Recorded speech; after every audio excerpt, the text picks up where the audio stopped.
Hello, in this video I'm going to show you how to derive the derivative of the inverse sine function. The first thing that you want to do here is you want to note that this is the inverse of the sine of x. In other words, it's equivalent to x equals the sine of y. Ultimately, we're interested in what the derivative of y equals inverse sine of x is with respect to x. So we're going to differentiate both sides of this equation with respect to x, and we're going to do that using implicit differentiation. Alright, so using implicit differentiation gives us 1 equals the cosine of y times dy dx. And if we solve for dy dx, we get 1 over the cosine of y.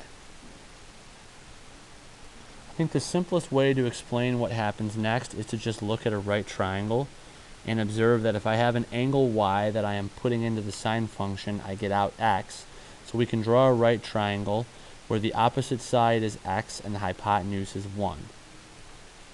The Pythagorean theorem then yields that the third side of the triangle would be the square root of 1 minus x squared. And then it follows then that the cosine of y is equal to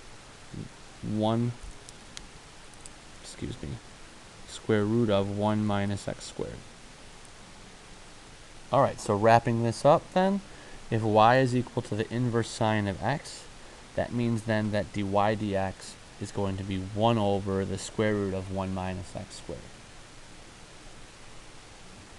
Alright, so in general then, if you use the chain rule, and u is a differentiable function of x, then if y is equal to the inverse sine of u, then dy dx will be 1 over the square root of 1 minus u squared times du dx.